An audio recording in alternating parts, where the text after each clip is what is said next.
ഇന്നൊരു special day ആണ്. നമുക്കറിയാം എല്ലാവരും ഓണം മൂഡിലേക്ക് മാറിക്കഴിഞ്ഞിരിക്കുന്നു എന്ന് വേണം പറയാൻ. ഞങ്ങളുടെ ഓഫീസിലും ഒക്കെ ഒരു ഓണം മൂഡ് തന്നെയാണുള്ളത്. അതിനിടയിലാണ് ഇപ്പോൾ നെഹ്റു ട്രോഫി വള്ളംകളിയുടെ ആവേശം കൂടി എത്തുന്നത്. അപ്പോൾ പുന്നമടയിൽ നാളെ ജലയുദ്ധം നടക്കാൻ പോവുകയാണ്. ഇനി മണിക്കൂറുകൾ മാത്രമേ അവശേഷിക്കുന്നുള്ളൂ.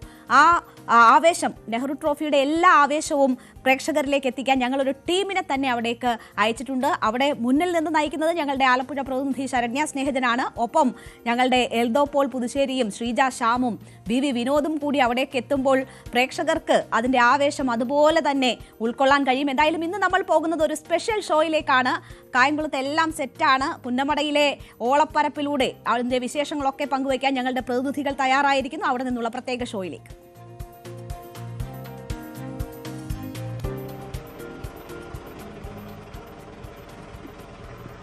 എഴുപത്തിയൊന്നാമത് നെഹ്റു ട്രോഫി ജലമേള വളരെ ആവേശകരമായ ഒരു ജലമേളയാണ് ഇത്തവണത്തേതെന്ന് നമുക്ക് പറയേണ്ടിയിരിക്കുന്നു. കാരണം സാധാരണ ഓഗസ്റ്റ് മാസത്തിലെ 2ാം ശനിയാഴ്ചയാണ് ജലമേള നടക്കുന്നതെങ്കിൽ ഇത്തവണ അത് ഓണത്തിന് തൊട്ട് മുമ്പ് എത്തി നിൽക്കുന്നു എന്നുള്ളതാണ്.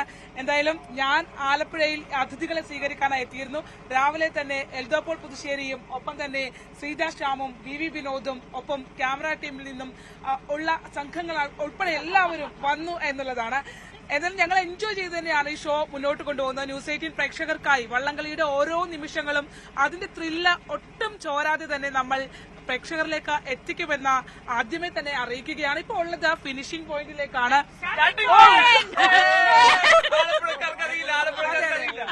സ്റ്റാർട്ടിംഗ് പോയിന്റിലാണ് നമ്മളുള്ളത്. Okay, thank you.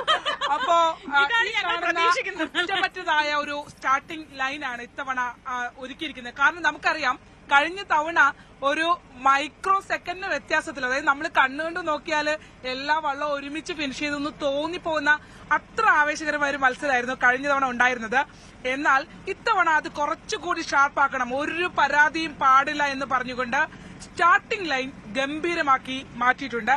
ഒപ്പം തന്നെ ഓരോ വള്ളങ്ങളും അതിന്റേതായിട്ടുള്ള തയ്യാറെടുപ്പിലാണ്. ഇനിയിപ്പോ ഇന്ന് വിശ്രമമാണ്, നാളെ എല്ലാവരും കളത്തിലേക്ക് ഇറങ്ങും. മണിക്കൂറുകൾ മാത്രമാണ് ഓളപ്പരപ്പിന് തീ പിടിക്കാൻ എന്നുള്ളതാണ്. എന്തായാലും നമ്മളോടൊപ്പം ആലപ്പുഴയുടെ മരുമകൾ കൂടിയായ ശ്രീജ ശ്യാം ഉണ്ട്. ഞാൻ ആലപ്പുഴക്കാരിയാണെങ്കിൽ ആലപ്പുഴയുടെ മരുമകളാണ് ശ്രീജ ശ്യാം. ശ്രീജ, വള്ളംകളി എന്ന് പറയുന്നത് ഞാൻ കൊച്ചി അയൽക്കാരനാണ്. ആലപ്പുഴയുടെ കൊച്ചി നമ്മളൊക്കെ ഇത് നമ്മുടെ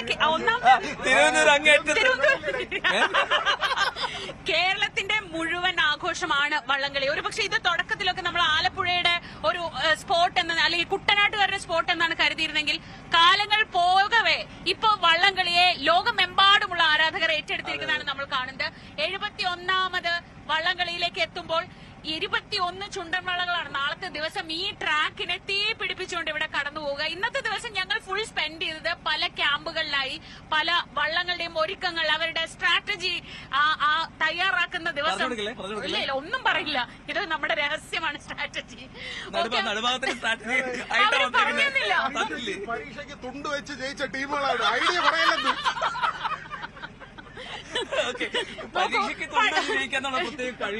ഞങ്ങൾ പഠിപ്പികളെ ചോദ്യം ചെയ്യരുത് പ്ലീസ്. പഠിപ്പികൾക്ക് ഈ ലോകത്ത് ജീവിക്കേണ്ടതുണ്ട്. ഓക്കെ, അപ്പൊ അതായത് ഈ വള്ളംകളിയുടെ ഒരു ട്രാക്ക് കണ്ടല്ലോ, ആ കാണായിരുന്നു സ്റ്റാർട്ടിംഗ് പോയിന്റ്. നമ്മൾ ഇനി ഈ ഈവന്റ് നമ്മൾ അവസാനിപ്പിക്കും, ഈ ഷോ അവസാനിക്കുമ്പോൾ നമ്മൾ ഫിനിഷിംഗ് പോയിന്റിലെത്തും. എത്തണം, കേട്ടോ? ഞങ്ങള് പാലം കാണിച്ചു കൊടുത്തത് മനോഹരമായ പാലം, വർഷങ്ങളോളം ഈ പാലത്തിന്റെ നിർമ്മാണത്തിൽ തന്നെ ഒരു ഭംഗിയുണ്ട്. ആ ദൃശ്യങ്ങൾ കൂടെ ഒന്ന് കാണിക്കുന്നത് നല്ലതായിരിക്കും. ഗണേശ, ഈ പാലം ഒന്ന് കാണിച്ചു കൊടുക്കാൻ പറ്റുമോ? ഈ പാലത്തിന് എന്തോ പ്രത്യേകമാണ്. ഇത് ആരുണ്ടാക്കിയ പാലാണ്? ഇത് മുനിസിപ്പാലിറ്റിയുടെ പാലമാണ്. മുനിസിപ്പാലിറ്റിയാണോ? നഗരസഭയുടെ പാലമാണ്. പക്ഷേ ഞാൻ വിചാരിച്ചു ഇപ്പൊ നമ്മുടെ കാണായി കുഞ്ഞിരാൻ പോലെ ആരെങ്കിലും.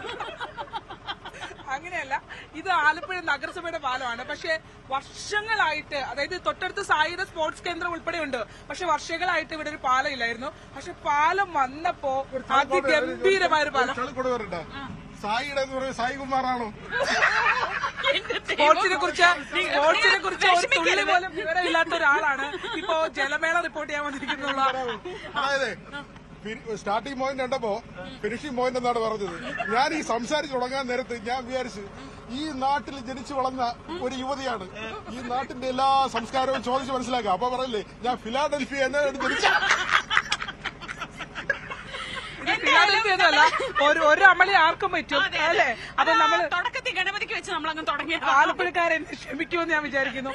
എന്തായാലും ശ്രീ ചേച്ചി ഗംഭീര മീൻകറിയുടെ മണം അല്ലേ ഇതിലെ കൂടെ പോയിട്ട്? അതെ, സൈഡിലെ വീടുകളിലൊക്കെ ഇന്നത്തെ ദിവസം ഈ ആലപ്പുഴയുടെ പ്രത്യേകത ആളുകൾ മുഴുവൻ ഇന്ന് ഹോസ്റ്റ് ആണ്. ഇപ്പം ശരണ്യ നമ്മളെ ഹോസ്റ്റ് ചെയ്യുന്നത് പോലെ ഈ ആലപ്പുഴയിലെ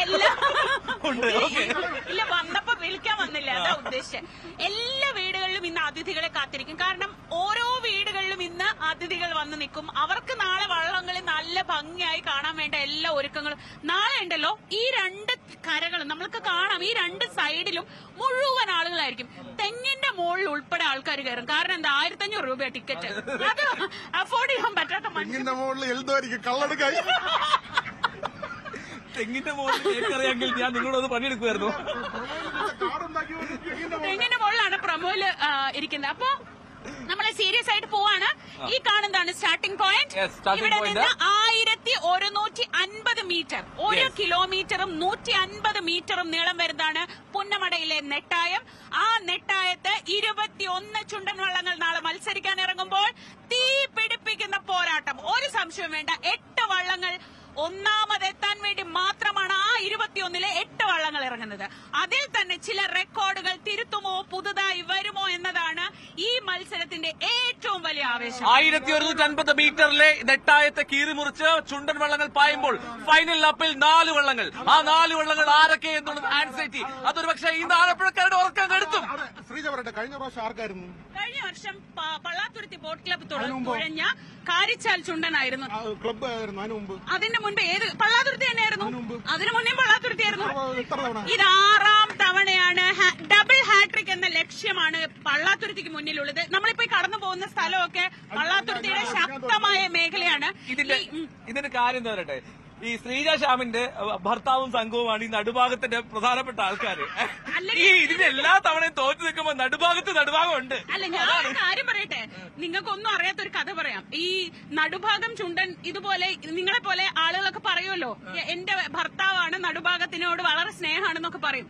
ഒടുവിൽ എന്നെ മറ്റൊരു പ്രമുഖ ബോട്ട് ക്ലബിന്റെ കോച്ച് വഴിയിൽ തടഞ്ഞു നിർത്തി ചീത്ത പറഞ്ഞ സ്ഥിതി നടക്കുന്നുണ്ട്. ട്രെയിൻ ചെയ്യാൻ വരാമോ? അല്ല, എന്നോട് ചോദിച്ചോ, നിങ്ങൾ ഈ ഒരൊറ്റ ക്ലബിന് വേണ്ടി മാത്രമേ സംസാരിക്കൂ, ഒറ്റ വള്ളത്തിന് വേണ്ടി മാത്രമേ സംസാരിക്കൂ എന്ന് പറഞ്ഞു. അതുകൊണ്ട് പ്രിയപ്പെട്ട വള്ളംകളി പ്രേമികളെ, എനിക്ക് ആ കാര്യത്തിൽ യാതൊരു പക്ഷഭേദവും ഇല്ല. എല്ലാ വള്ളങ്ങളും നാളെ ഇറങ്ങുന്നത് ജയിക്കാനാണ്. ഞങ്ങൾക്ക് എല്ലാവർക്കും, ആർക്കും ഇല്ല, എല്ലാവർക്കും. ഇനി നടുഭാഗത്തിന് വേണ്ടി പറഞ്ഞാൽ മതി. അതല്ല, ഈ പറഞ്ഞ ഏറ്റവും കൂടുതൽ വള്ളംകളി ആരാധകരുള്ളത് കാരിച്ചാൽ ചുണ്ടനായിരിക്കും. ഇപ്പൊ നമ്മൾ രാവിലെ സംസാരിച്ചപ്പോൾ അവർ പറഞ്ഞ പ്രധാനപ്പെട്ട കാരിച്ചാൽ ഭയങ്കര രസമുള്ള ഫീലാണ്. കാരിച്ചാല് ഇപ്പൊ നമുക്കറിയാവുന്ന പോലെ കാരിച്ചാലിന്റെ വിശേഷം നമുക്ക് ആദ്യം കാണാല്ലേ. അതായത് ഈ കാരിച്ചാലിന്റെ ഒരു പ്രത്യേകത, അവിടെ നമ്മൾ ഇപ്പൊ ഓൾറെഡി പറഞ്ഞല്ലോ, ഏറ്റവും പ്രധാനപ്പെട്ട വള്ളമാണ്. ഈ പൂരത്തിന് എങ്ങനെ തെച്ചിക്കോട്ട് രാമേന്ദ്രൻ എത്തുമോ അതുപോലെയാണ്. അവർ പറഞ്ഞൊരു ഉദാഹരണമുണ്ട്. ഈ വള്ളത്തിന്റെ അമരം ഭാഗം ഉണ്ടല്ലോ, അത് ഇവർക്ക് എപ്പോഴും മറ്റു വള്ളങ്ങളോട് ചേർത്തിടാൻ പറ്റില്ല. കാരണം എന്താ വെച്ച് കഴിഞ്ഞാൽ ഈ ആന ചെരിഞ്ഞാടുന്ന പോലെ ഈ വള്ളം ചെരിഞ്ഞാടും. അപ്പൊ അതായത് അതിന്റെ അമരം കൊണ്ട് മറ്റു വള്ളങ്ങൾ കൊണ്ട് ഇടിക്കും. അപ്പൊ അതുകൊണ്ട് എപ്പോഴും ഒരു ആനയുടെ ഒരു എന്താ പറയാ ഒരു തലയെടുപ്പ്. ആനയല്ല, ജലപ്പരപ്പിലെ മോഹൻലാലാണ്. പക്ഷെ മോഹൻലാൽ ചെരുവ് വലത്തോട്ടാ, ഇവന്റെ ചെരുവ് ഇടത്തോട്ടാ. എന്താണെങ്കിലും അത്ഭുത ചെരുവുള്ള വള്ളം ഈ കാര്യം അവർ പറയുന്ന ഒരു അത്ഭുതമായിട്ടാണ്. ആ ചെരുവ് അവർ മാറ്റാൻ ആഗ്രഹിക്കുന്നില്ല. പലതവണ ആ വള്ളം മാറ്റിപ്പടന്നെങ്കിലും ആ വള്ളത്തിന്റെ ചെരുവ് നിലനിർത്തിക്കൊണ്ടാണ് അവർ പുതുക്കുന്നത്. പുതുക്കൽ മാത്രമേ ഉള്ളൂ. ഒരു വള്ളപ്പാട്ട് പാടാൻ ശ്രീജയ്ക്ക് അറിയാവോ? വള്ളപ്പാട്ട് പാടാൻ എന്നൊക്കെ പറഞ്ഞാൽ നമ്മൾ ഈ സ്ഥിരം പാടുന്ന കുട്ടനാടൻ പുഞ്ചയിലല്ലേ, അതൊന്നുമല്ല. യഥാർത്ഥത്തിലുള്ള വഞ്ചിപ്പാട്ട് ഇവരോട് ചോദിച്ചു കഴിഞ്ഞാൽ വേറെ കുറെ പാട്ടുകൾ പാടും. ഞാൻ എപ്പോഴും കേട്ട് പറഞ്ഞതങ്ങനെ തന്നെ പാതിരാവായല്ലോ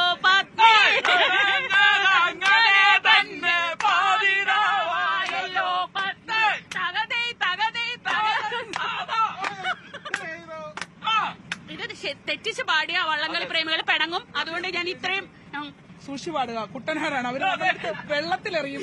സത്യം, ഇത്രയും കൃത്യതയോടെ കാര്യങ്ങൾ ചെയ്തില്ലെങ്കിൽ പിണങ്ങുന്ന, പരിഭവിക്കുന്ന, അതിൽ വിഷമിക്കുന്ന മറ്റൊരു ടീം നമ്മള് ബാക്കി ഫുട്ബോൾ ആരാധകരെ പോലെ ക്രിക്കറ്റ് ആരാധകരെ പോലെയല്ല, ഒരു ഇത്തിരി പോലും അവർ ക്ഷമിക്കില്ല. തെറ്റിച്ച് പാടി അവർക്ക് ഫീലാവും. ദൈവമേ, പൂത്തു നിന്ന കടമ്പിലെ പുഞ്ചിരിപ്പൂമൊട്ടുകൾ ആരോമൽ പന്തലിൽ വീണു പോയെന്നോ മധുരമില്ലാതെ ഇതേതോ സിനിമയിലെ പാട്ടല്ലേ? താളമില്ലാതെ സ്വർണമാനുകളും പാടും ഇത് മറ്റേ സിനിമയിലെ കിളിയുമില്ലാതെ പാട്ട്. ഞാനിന്നേകനായി ഒരു പാട്ട് പാടാൻ പറഞ്ഞു, വള്ളപ്പാട്ട്. ഞാൻ ഒരു വർഷമേ ആലപ്പുഴയിൽ ജോലി ചെയ്തു. ശരണ്യ ഇല്ലായിരുന്നു. ശരണ്യ രണ്ടാമത്തെ കുഞ്ഞിനെ പ്രസവിക്കാൻ പോയപ്പോ ആ ലീവ് വേക്കൻസിയിൽ ഒരു വർഷം അടുത്ത വേക്കൻസി നോക്കാം നമുക്ക്. ശരണ്യ ഇവിടെ കയറുന്നതിന് മുമ്പ് ചോദിച്ചു, വിനോദായിട്ടിന് മിനിമം ഒരു പാട്ട് പാടാൻ. വഞ്ചി പാടറിയില്ല, അപ്പൊ ശരണ്യ പാടും. എനിക്ക് വഞ്ചിപ്പാട്ട് അറിയില്ല. എന്റെ ഈ പാറപ്പുറത്ത് ഇറക്കുന്ന ശബ്ദം കേട്ടിട്ട് വഞ്ചിപ്പാട്ട് പാടാൻ പറഞ്ഞ എന്റെ ശബ്ദമാണ്. ഞാൻ പറയട്ടെ, നമ്മൾ ഇന്ന് പോയ അതെ, നമ്മൾ കാരിച്ചാലിലേക്കാ പോകുന്നത്. അതിനും ഒക്കെ അപ്പുറത്തേക്ക് നേരത്തെ എൽദോ സൂചിപ്പിച്ച ഒരു കാര്യമുണ്ട്. അതായത് ഇത്തവണ കാരിച്ചാലിന് ഒരു പ്രത്യേകതയുണ്ട്. എല്ലാ തവണയും കാരിച്ചാൽ പള്ളാത്തുരുത്തി ബോട്ട് ക്ലബ്ബിലാണ് കാരിച്ചാൽ വിജയ കിരീടം അണിഞ്ഞത്. ഏറ്റവും അധികം ഏകദേശം 16 തവണ നെഹ്റു ട്രോഫി കപ്പടിച്ചിട്ടുള്ള ഒരു വള്ളമാണ് കാരിച്ചാൽ. പക്ഷെ ഇത്തവണത്തെ കാരിച്ചാലിന്റെ പ്രത്യേകത എന്താണെന്ന് എൽദോയ്ക്കറിയോ? പിന്നെ കാരിച്ചാൽ സ്വന്തം ടീമായിട്ടാണ് കാണാം. അതായത് കാരിച്ചാൽ ടീമിന്റെ കരക്കാര് ഇപ്പോഴും കരക്കാരാണല്ലോ വള്ളത്തിന്റെ ആളുകൾ. അപ്പോ അവരെന്നെ വിചാരിക്കുകയാണ്, എന്തിനാണ് നമ്മുടെ വള്ളം വേറൊരു ആൾക്കാർ ഇവിടെ ഉണ്ടാക്കുന്നത്? നമ്മൾ തന്നെ സ്വന്തം ടീം ഇറക്കിയത് എന്താ കുഴപ്പം? അത് എനിക്ക് വേണ്ടി അതൊരു വലിയൊരു വിപ്ലവമാണ്. ഇന്ന് നാളെ എത്ര വള്ളങ്ങളാണ് മത്സരിക്കുന്നത്? ഈ വള്ളം ഉണ്ടാക്കുമ്പോ അതിന്റെ ഈ നമ്മൾ ചമ്പക്കുളം സിനിമയെ കണ്ടിട്ടുണ്ടല്ലോ, എങ്ങനെയാണ് ഇതിന്റെ ഇത് നിർമ്മിക്കുന്നത്? അങ്ങനെയുള്ള ഒരു അക്കാഡമിക് കാര്യം ശ്രീജയ്ക്കോ ആർക്കെങ്കിലും അറിയാവോ? ശ്രീജയ്ക്ക് ഉറപ്പായിട്ടും പറയാൻ പറ്റും. ഇതിന്റെ ഒരു പ്രാഥമിക പാഠം ഞാൻ പഠിച്ചു വെച്ചിട്ട് ഞാൻ പറയുന്നില്ല. ഒന്നുമല്ല, ഈ ഓരോ വള്ളങ്ങൾക്കും ഒരു വലിയ ഹിസ്റ്ററി പറയാനുണ്ട്. നമ്മൾ വിചാരിക്കുന്ന അതിനെക്കാട്ടിലൊക്കെ അപ്പുറത്ത് വലിയ ആഴത്തിലുള്ള ചരിത്രം. ഈ കോഴിമുക്ക് നാരായണൻ ആചാരി എന്ന് പറയുന്ന ഒരു ശില്പി, ഒരു പക്ഷെ വള്ളത്തിന്റെ കാര്യത്തിൽ പറയുമ്പോൾ ഒരു ദേവശില്പി എന്നോ പെരുന്തച്ഛൻ എന്നോ ഒക്കെ പറയാവുന്ന ആളാണ് കോഴിമുക്ക് നാരായണൻ ആചാരി. അദ്ദേഹവും അദ്ദേഹത്തിന്റെ മക്കളും പിന്നെ അദ്ദേഹത്തിന്റെ മകൻ സാബു നാരായണൻ ആചാര്യാണ് ഇപ്പൊ ഏറ്റവും അവസാനം ഇറങ്ങിയിട്ടുള്ള വള്ളങ്ങളൊക്കെ ഇറക്കിയിട്ടുള്ളത്. ആ ഒരു കുടുംബം പണിതിറക്കി ആ ഒരു കുടുംബത്തിന്റെ കൈ പതിഞ്ഞതാണ് ഇപ്പൊ നമ്മൾ കാണുന്ന മിക്കവാറും എല്ലാ വള്ളങ്ങളും.